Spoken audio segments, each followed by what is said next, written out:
Okay, welcome back, guys. Welcome to the new subscribers and welcome to all you guys. So today we're going to talk about how can diabetics say yes to pasta and lower their blood sugar. I know it sounds weird because everyone tells us you can't eat pasta if you're a diabetic. Well, I'm here to tell you that you can.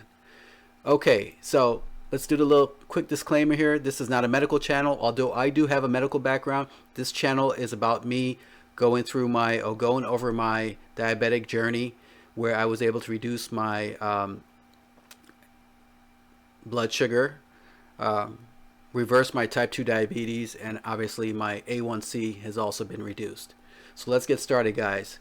So this is derived from the husk of a certain wheat, and it's common in Indian cuisine for both savory and sweet dishes like dosa, laddu, and other dishes in India. However, it's also labeled as a superfood by many influencers around the world.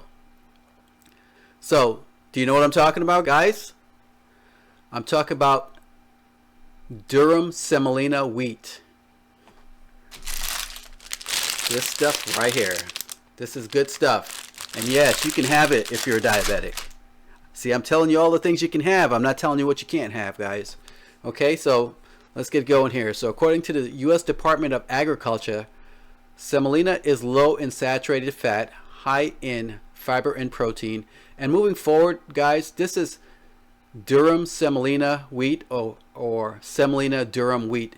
Semolina is just derived from the durum wheat type. So the type of wheat that is utilized here is durum wheat. So the key to understanding what pastas you can get is going to be looking at the ingredients and make sure it says durum semolina wheat or semolina durum wheat, but you don't want it to say enriched wheat. The enriched stuff is the bad stuff. That's the processed stuff.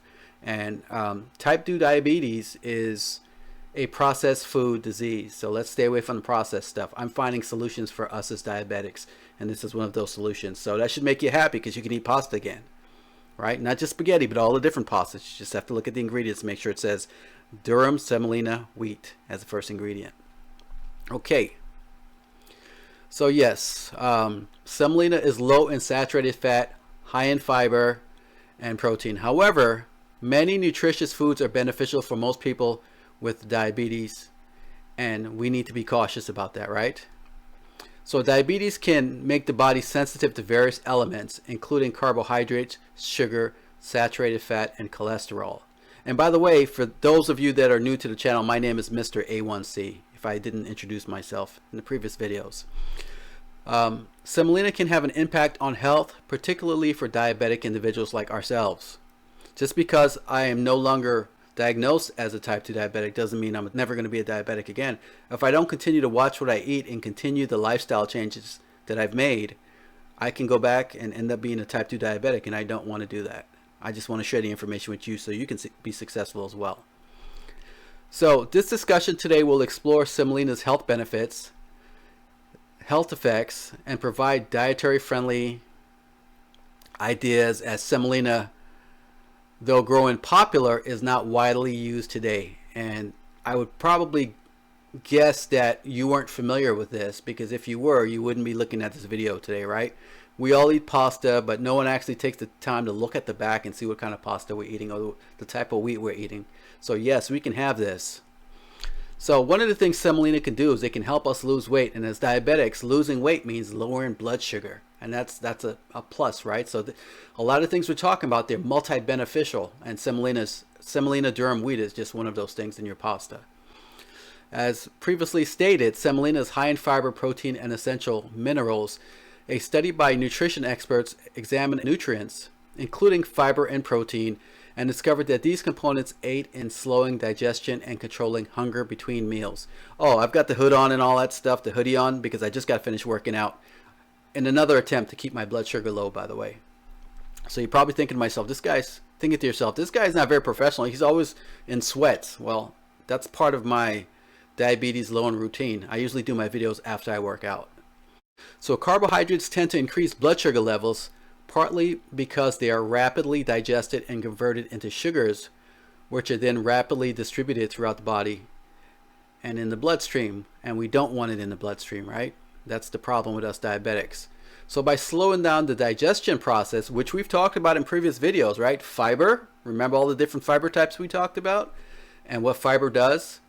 And protein ensures that minimal sugars enter the bloodstream all at once. And it ensures that you don't have a blood sugar spike. It blunts the blood sugar spike. So this slower digestion also means that you will feel full for a longer period of time after a meal. It's widely recognized that quick digestion leading to swift energy and appetite absorption are significant factors in obesity. Well, that makes sense. Diabetes, a condition characterized by issues with the insulin system, can lead to weight-related problems. In fact, Diabetes Canada considers weight management a crucial aspect of managing diabetes, as obesity and diabetes frequently co-occur. So the obesity and the diabetes, for the most part, go hand in hand. Not for all of us, but even for some of us. I mean, I lost, I don't know, 40-something pounds, 40 pounds or so. I don't know if I was obese. I was 205, but I was, for my frame, I thought I was a little heavy. So semolina, being primarily a coarse grain that undergoes minimal processing, key, minimal processing, guys, right? Processed food equals type 2 diabetes. Type 2 diabetes is a processed food disease, or another term for type 2 diabetes is processed food disease. So minimal processing retains much of its fiber and protein, which is what we want as diabetics. Consequently, this type of semolina could be a beneficial addition if weight management is a current priority for you. I think it's a priority for all of us as diabetics, depending on whatever your doctor tells you to do, right? However, it's always advisable to consult your doctor if you have any concerns, like we just mentioned. Semolina, with its high fiber and protein content as well as variety of essential minerals, has been found to help slow digestion and control hunger between meals, according to a study by nutritional scientists. Carbohydrates can raise blood sugar levels because they are quickly digested and broken down into sugars that are rapidly distributed throughout the body. We don't want it to happen rapidly. We want it to happen slow, and that's the key, the fiber, to slow it down. By slowing down the digestion process, fiber and protein ensures that minimal sugar enters the bloodstream all at once, leading to a prolonged feeling of fullness after eating. Rapid digestion and frequent appetite spikes are often linked to obesity, a problem that can be exacerbated by diabetes due to its impact on the insulin system. So the exacerbation in terms of obesity is really something that ties into the metabolic syndrome that we always talk about on this channel, right?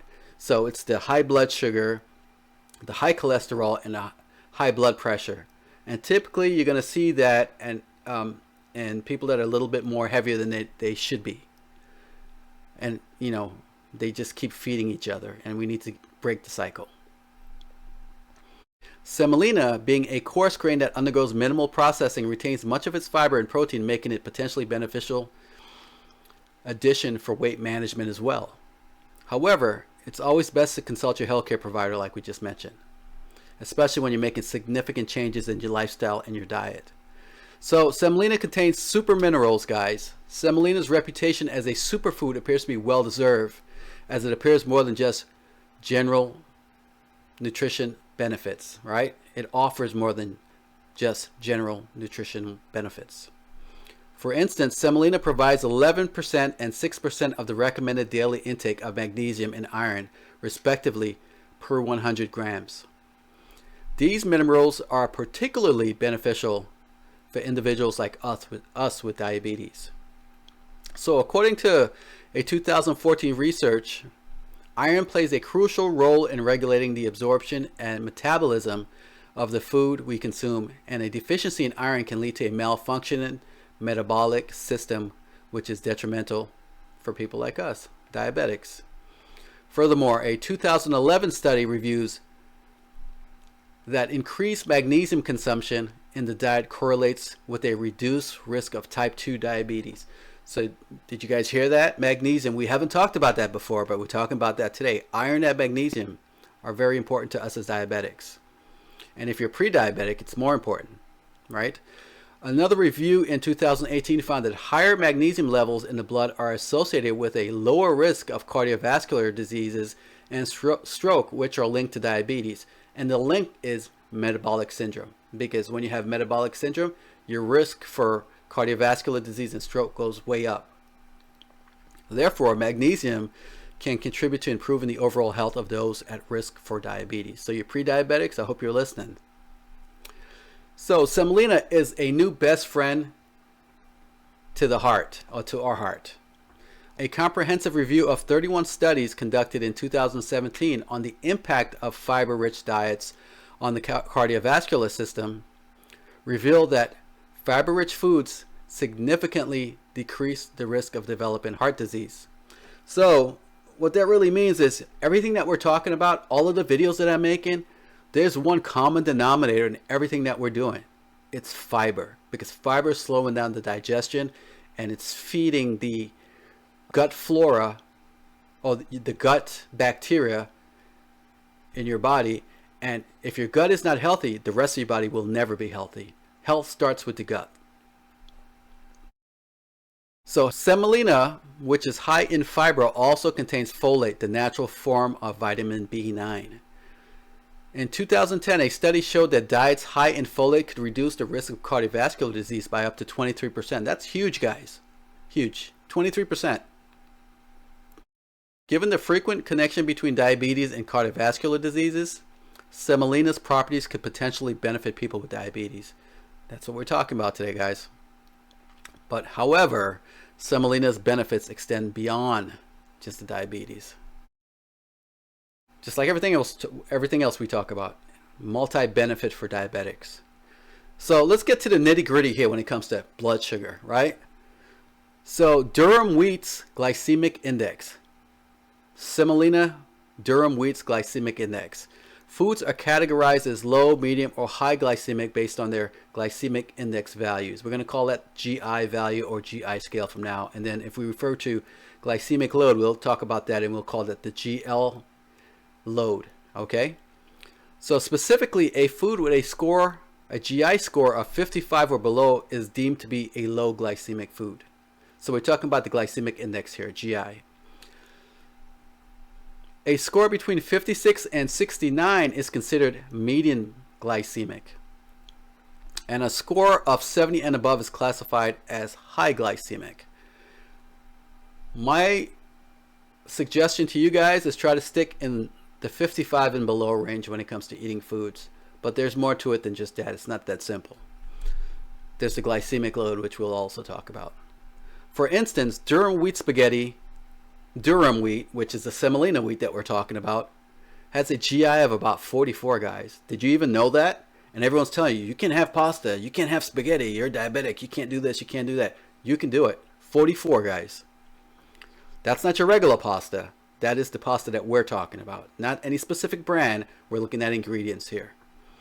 A low glycemic food, while couscous has a GI of 61, which is a medium glycemic food. So if you had the choice of going with spaghetti or penny pasta or anything, linguine or whatever, as long as it was made with durum semolina wheat versus just regular couscous, what would you go with?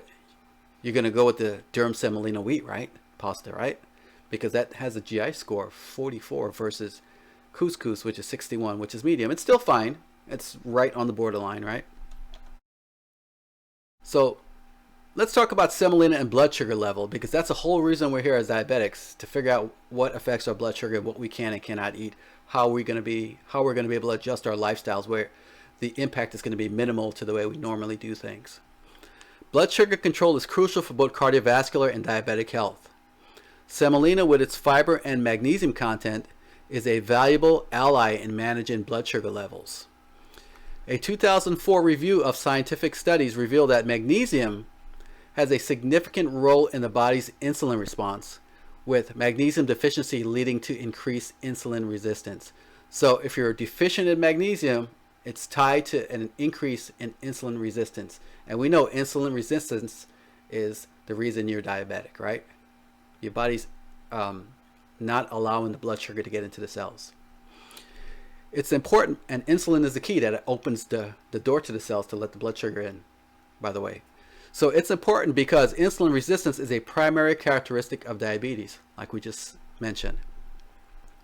So a 2011 study further supported these findings, concluding that increased magnesium intake through dietary intervention was associated with a lower risk of type 2 diabetes. So in conclusion here, guys, semolina is not just a trendy food for fitness enthusiasts, because these fitness enthusiasts have figured out what many of us diabetics haven't figured out. If they follow the diabetic lifestyle and the diabetic meals and, you know, the changes that we have to make as diabetic to control our blood sugar, if they control their blood sugar, they can get better results in the gym. They get bigger muscles and they lean down, they get less fat.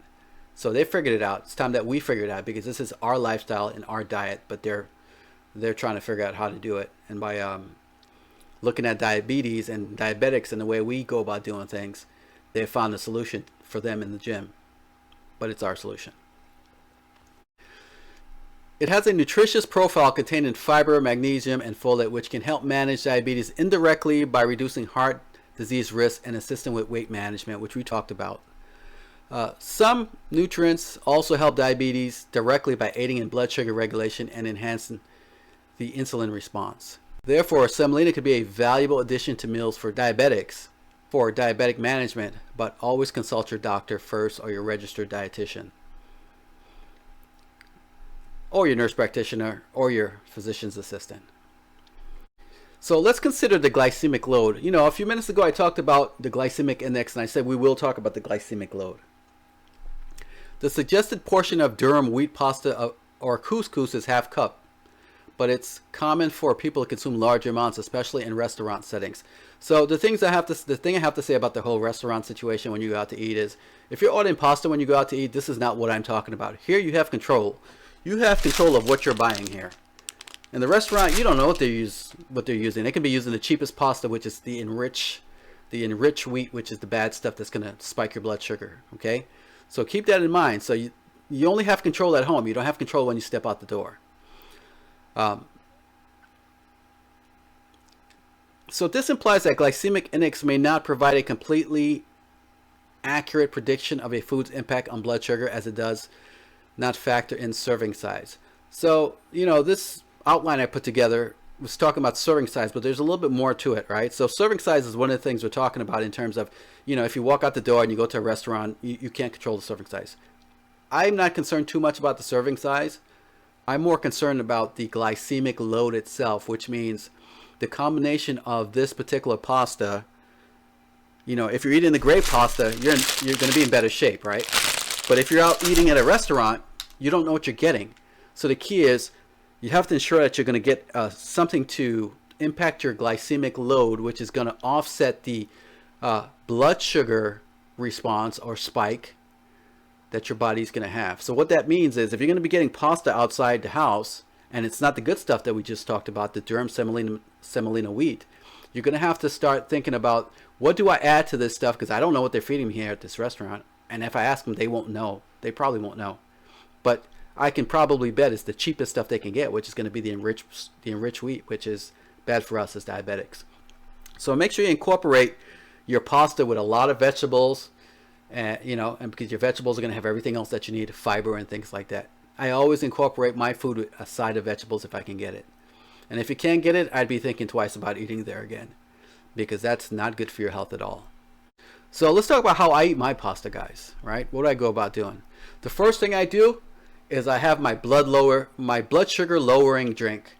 And if you don't know what that is, you might want to refer to that video, because there's a video out there that I put out there that I shared my recipe with you guys on what I do to put together my blood sugar lowering drink. By the way, here it is. It's always with me, and I'm drinking it throughout the day all the time.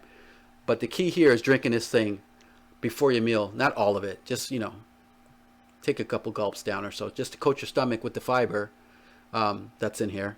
The psyllium fiber that we talked about, amongst some of the other things. And also to get your digestive system prepared.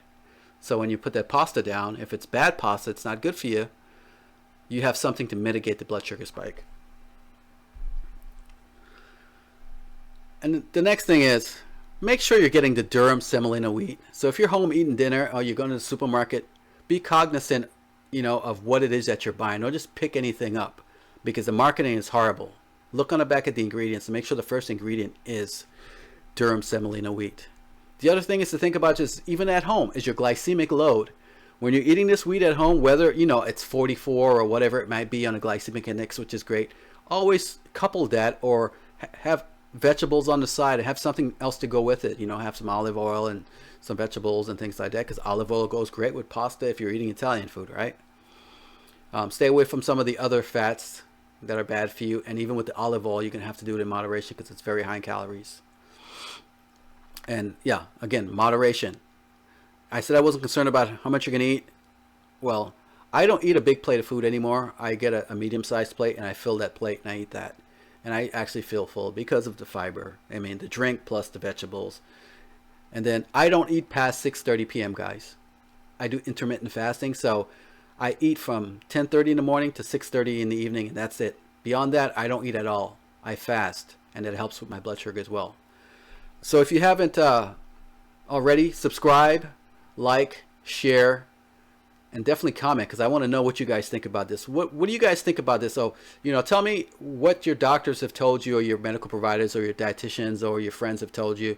Do you feel that this is something that's benefiting you? All of the videos I'm sharing with you are typically the opposite of what everyone else is telling you, because I found this stuff out the hard way. So I'm not just telling you to do it for the sake of doing it. I've done it, and this is how you do it. And, does it mean it's going to work for you? I don't know. You're going to have to give me feedback and let me know. That's very important to me to understand how this information is affecting you in your type 2 diabetes. So that's it, guys. That's all I have to say today about eating pasta. Get your pasta. You can have it now. Enjoy it. And think about me when you're having it. Have a great day.